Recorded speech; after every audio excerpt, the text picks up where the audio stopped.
Hello everyone, आप सभी का स्वागत है। आज के इस वीडियो में बात करने वाला हूँ बिहार लोक सेवा आयोग सहायक परीक्षा 2023 के बारे में। आप 28/4/2023 को, ठीक है। इससे पहले मैं मास्टर वीडियो सीरीज में आपको हिस्ट्री का, ज्योग्राफी का एंड आपका इकोनॉमिक्स में करा चुका हूँ। अब मैं अर्थमेटिक और रीजनिंग का हो चुका है एंड करेंट अफेयर्स का भी मैंने वीडियो डाल दिया हूँ, मेरे चैनल में जाकर देख सकते हैं आप। आज मैं बात करूँगा मास्टर वीडियो में पॉलिटी के बारे में, ठीक है। जब भी मैं बात कर रहा हूँ मास्टर वीडियो में पॉलिटी के बारे में, यहाँ पे लगभग 6% यहाँ से देखने को मिलेगा। ऐसे मैं क्यों कह रहा हूँ कि 6% यहाँ से देखने को मिलेगा? मैं यहाँ पे सिलेक्टेड चीज़ ही करा रहा हूँ आपको पॉलिटी में, ठीक है। ऐसा मतलब देखने को मिला है क्योंकि जैसे देखो जनरल स्टडीज में यहाँ से 50% पूछे जाएंगे। जैसे 50% पूछे जाएंगे तो कहाँ कहाँ से पूछे जाएंगे? इसमें आपको जनरल साइंस नहीं है, जनरल साइंस अलग से पूछे जाएंगे, ठीक है। जनरल साइंस में आपका मैथ्स का हो गया, अर्थमेटिक और जनरल साइंस मिला के 50 क्वेश्चन पूछे जाएंगे, ठीक है। इसका सिलेबस आपने अगर देखा होगा तो यहाँ पे मैं पॉलिटी के बारे में बात करूँगा। और पॉलिटी में मैं उन्हीं सब मतलब टॉपिक को सिलेक्ट किया हूँ जहाँ से क्वेश्चन बार बार पूछे जाते हैं। जैसे आर्टिकल में आपको फंडामेंटल राइट्स का आर्टिकल पूछे ही जाते हैं, ठीक है, भाग से पूछे ही जाते हैं। तो यहाँ से मैं लिया हूँ, तो आप जाकर एक बार वीडियो को चेकआउट करें। और इससे पहले मैं आपको हिस्ट्री का एंड भूगोल का एंड आपको इकोनॉमिक्स का डाला हूँ, तो वहाँ से उस एक ही एग्जाम हॉल में जाए, ठीक है। आपको 10 मिनट, आपका कोई मतलब ज़्यादा टाइम नहीं है, आप तो रील्स देखने में इधर उधर करने में 10 मिनट बर्बाद कर देते हैं। बट 10 मिनट अगर वीडियो देख लेंगे, यहाँ से अगर मतलब 6% में दावा कर रहा हूँ, अगर 4% में डायरेक्टली पूछ दिया तो आपके लिए बहुत बेनिफिट हो जाएगा, ठीक है। इनडायरेक्टली तो 6% रहेगा ही। अगर आप एग्जाम दे के आओगे तो कमेंट सेक्शन में लिख के बता सकते हो। सुप्रीम कोर्ट होता है, गार्जियन ऑफ कॉन्स्टिट्यूशन कौन होता है आपको? सुप्रीम कोर्ट होता है। और कस्टोडियन गार्जियन कौन होता है आपका? प्रेसिडेंट होता है। कॉन्स्टिट्यूट मिशन आया था, कैबिनेट मिशन कब आया था? 1946 में, ठीक है। 1946 में कैबिनेट मिशन आया था। लीड कौन किया था? 3 ब्रिटिशर थे। उसमें कौन कौन थे इंपॉर्टेंट होता था आपको एग्जाम में? लॉर्ड पैट्रिक लॉरेंस, उसके बाद सर स्टैफोर्ड क्रिप्स और आपका मिस्टर ए बी अलेक्जेंडर, ठीक है। 3 जून 3 प्लान के नाम से इसको जाना जाता है। तो लॉर्ड माउंटबेटन प्लान या फिर जून 3 प्लान। बी.एन. राव को advisor of constitution, B N. Rao क्या था? Advisor of constitution. आप इसमें देखते हैं यहाँ पे अगर पार्ट देखो तो 1 से 4 पार्ट में यूनियन के बारे में बात किया है, ठीक है। यहाँ पे पार्ट 2 में आपका सिटीजनशिप में है, ठीक है, सिटीजनशिप। पार्ट 3 में क्या? फंडामेंटल राइट्स, फंडामेंटल राइट्स का आर्टिकल 35, फंडामेंटल राइट्स का आर्टिकल कितना? 1235। इसके बाद फिर देखेंगे तो यहाँ पे पार्ट 4 आर्टिकल 36 से 51 DPSP, directive principle of state policy के बारे में, ठीक है, राज्य के नीति निर्देशक तत्व के बारे में। यहाँ पे कुछ आप यहाँ देख सकते हैं। उसके बाद इंपॉर्टेंट आपके लिए इंपॉर्टेंट हो जाता है इलेक्शन के कौन सा भाग में? आपका 15वां भाग में है।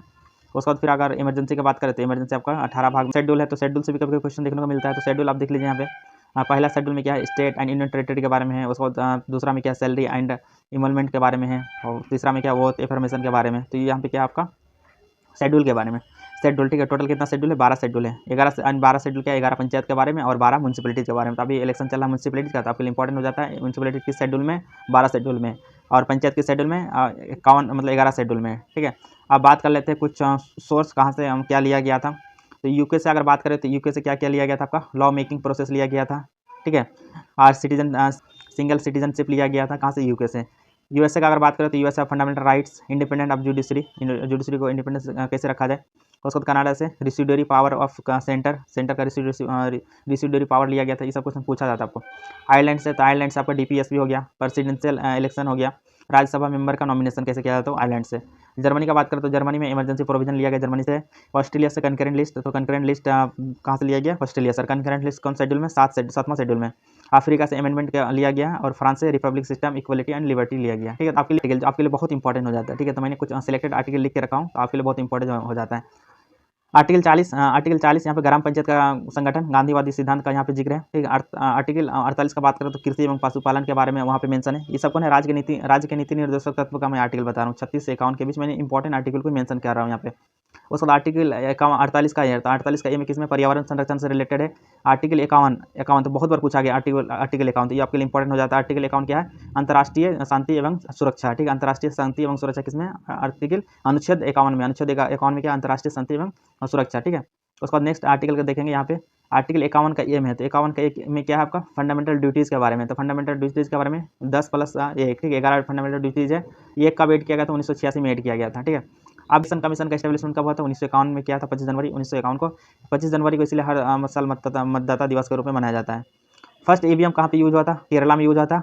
ईवीएम अगर बात करें ऑल इलेक्शन में कहाँ यूज हुआ था, मतलब ईवीएम के थ्रू सभी इलेक्शन सबसे पहले तो गोवा में यूज हुआ था 1999 में। आर्टिकल 280 में किसमें? फाइनेंस कमीशन के बारे में बात करता है। एक फाइनेंस कमीशन होगा, वित्त आयोग होगा, ठीक है। तो किसमें? आर्टिकल अनुच्छेद 280 में। 243 में स्टेट फाइनेंस कमीशन के बारे में, तो मतलब राज्य वित्त आयोग किसमें? 243 में। तो आपके लिए इंपॉर्टेंट हो जाता है। आर्टिकल 79 आता है आपके लिए। आर्टिकल 79 पार्लियामेंट होगा, तो पार्लियामेंट में कौन कौन आता है आपको, लोकसभा, राज्यसभा और प्रेसिडेंट आता है, ठीक है। और 80 में क्या आपका राज्यसभा के बारे में, और 81 में क्या आपका लोकसभा के बारे में। आर्टिकल 52 से 62 देखें तो प्रेसिडेंट का यहाँ पे जिक्र करता है, तो प्रेसिडेंट का क्या पावर होता है वो सब देख लेता हूँ यहाँ पे। तो 52 से क्या है, 62 यहाँ पे है प्रेसिडेंट के बारे में। आर्टिकल 61 क्या है, इम्पीचमेंट, प्रेसिडेंट का खिलाफ अगर इम्पीचमेंट लाना चाहते हो ला सकते हैं, किसी में हाउस में, लोकसभा या राज्यसभा दोनों किसी में ला सकते हैं। अनुच्छेद 72 सजा माफ करने के संबंध में, ठीक है। तो अनुच्छेद 72, ठीक है, तो सजा माफ करने के संबंध में किसको, प्रेसिडेंट को पावर है, किसी का सजाए मौत, तो मतलब मौत की सजा को माफ कर सकता है, फांसी की सजा को माफ कर सकता है। अनुच्छेद 52 राष्ट्रीय आपातकाल। आपातकाल अभी तक 3 बार लग चुका है, ठीक है। 1962 में युद्ध के दौरान, चाइना और इंडिया के युद्ध के दौरान, उस टाइम आपातकाल लगाया गया था। 1971 में भारत पाकिस्तान के युद्ध के दौरान, और 26/75 में इमरजेंसी के दौरान। आर्टिकल 356 राज्यों में राष्ट्रपति शासन।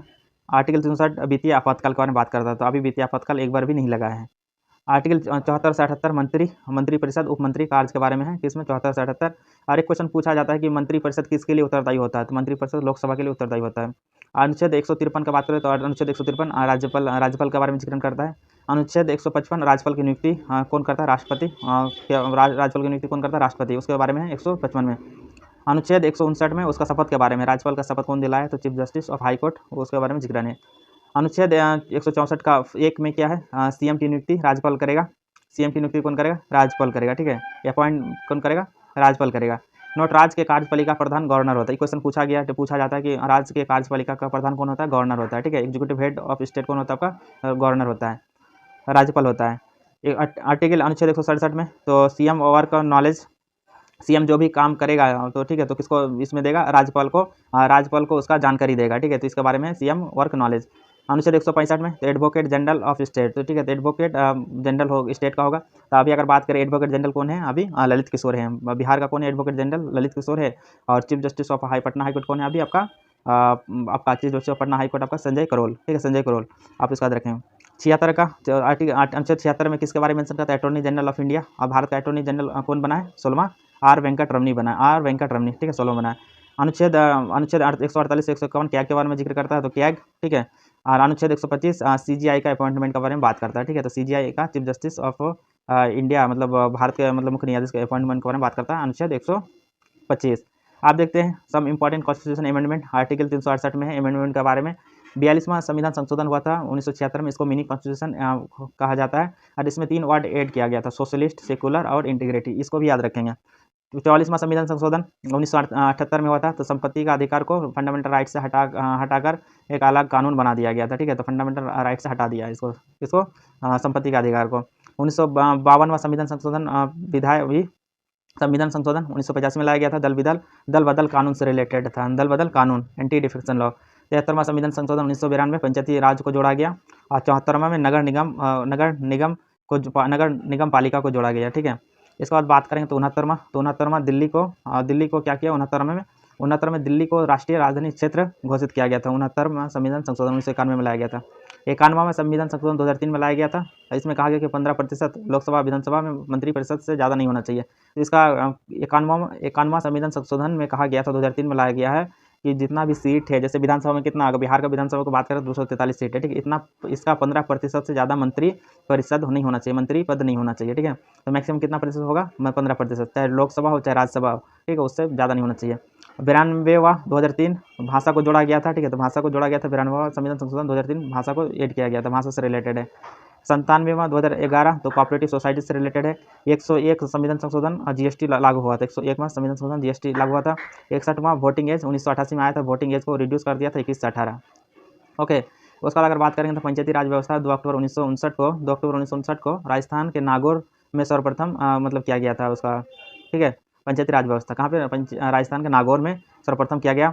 बलवंत राय मेहता कमेटी 1997 में 3 टायर सिस्टम है, इसमें पंचायती राज को 3 टायर में बांटा। अशोक मेहता समिति 1977 2 टायर सिस्टम है। और पीके रॉय सिस्टम आपका 1985 से आपका 4 टायर सिस्टम है, ठीक है। तो आप इसको यहाँ से देख सकते हैं। उसके बाद अगर बात करेंगे बॉडीज़ के बारे में, मानना कि कौन कॉन्स्टिट्यूशनल बॉडी है, कौन नॉन कॉन्स्टिट्यूशनल बॉडी है, कौन स्टैट्यूटरी बॉडी है, कौन एग्जीक्यूटिव बॉडी है, ठीक है। तो आप देख लीजिए, जो मेंशन कॉन्स्टिट्यूशन में तो उसको कॉन्स्टिट्यूशनल बॉडी बोलेंगे, ठीक है। जो कॉन्स्टिट्यूशन में मेंशन है उसको कॉन्स्टिट्यूशनल बॉडी बोला जाएगा। जैसे आपको यूपीएससी के बारे में, क्या के बारे में, इलेक्शन कमीशन के बारे में, ठीक है, एनसीएसटी के बारे में, एनसीबीसी के बारे में, एजीआई के बारे में, सब क्या कॉन्स्टिट्यूशन में मेंशन है, तो इसको हम लोग बोलेंगे कॉन्स्टिट्यूशनल बॉडी, ठीक है।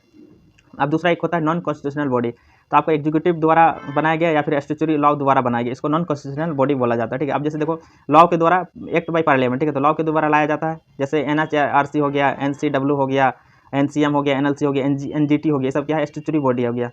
लोकपाल हो गया, लोक आयुक्त हो गया, ये सब क्या हो गया स्टैट्यूटरी बॉडी हो गया। इसमें संविधान में कहीं मेंशन नहीं था, इसमें बाद में लॉ के द्वारा बनाया गया, ठीक है, और एक्ट बाय पार्लियामेंट। अगर एग्जीक्यूटिव सरकार के द्वारा बनाया जाता है, एग्जीक्यूटिव बॉडी उसको कहा जाता है तो सरकार के द्वारा बनाया, जैसे नीति आयोग क्या एग्जीक्यूटिव बॉडी है, ठीक है। करें कुछ समिति के बारे में, तो लोक लेखा समिति, लोक लेखा समिति क्या होता है public account committee, public account committee, इसमें सदस्य संख्या कितना होता है लोकसभा से 22 और राज्यसभा से 7 होता है, ठीक है, लोकसभा से 22 और राज्यसभा से 7।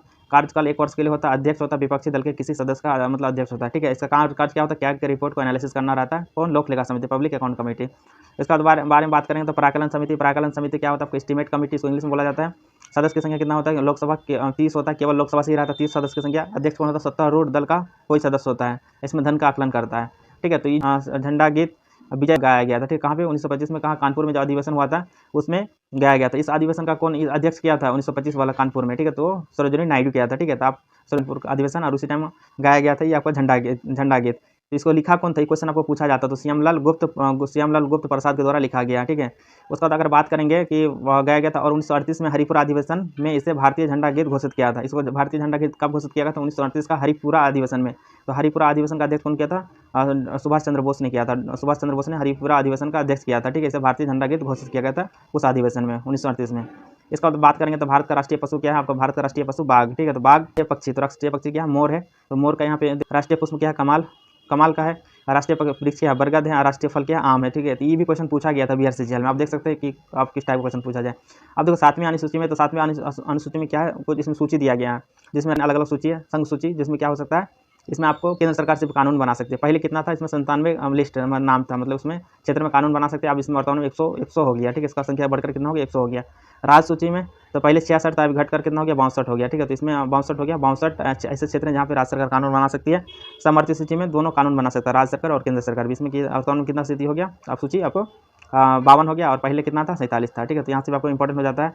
इसके बाद अगर देखेंगे तो आपका पिटीशन के बारे में, रीट पिटीशन के बारे में, तो रीट पिटीशन अगर बारे में बात करेंगे तो हाई कोर्ट 226 के बारे में बात करता है रीट पिटीशन, और सुप्रीम कोर्ट 32 के बारे में, ठीक है।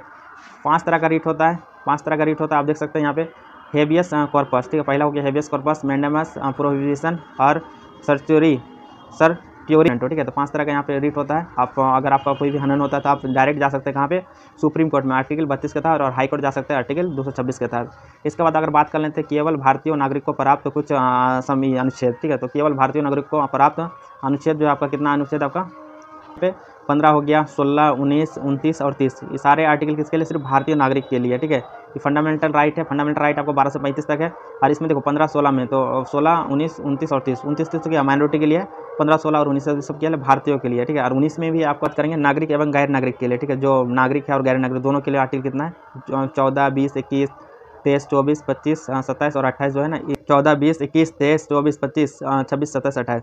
44वां संविधान संशोधन 1978 के अनुसार आर्टिकल 20-21 को मौलिक अधिकार कभी भी समाप्त नहीं किया जा सकता, ठीक है। मतलब इस तरह से मैं और वीडियो लेकर आ रहा हूँ, आपको हिस्ट्री का भी ऑलरेडी डाल चुका हूँ, ठीक है। और अभी मैं विविध का क्वेश्चन कराऊंगा, अब जनरल साइंस का, जनरल साइंस आपके लिए इंपॉर्टेंट हो जाएगा, और उसमें मैं मिसलेनियस भी और करा दूंगा, ठीक है। तो आई होप आप सबको वीडियो पसंद आएगा, तो वीडियो को लाइक कर दे और शेयर कर दे, चैनल को सब्सक्राइब कर ले। धन्यवाद।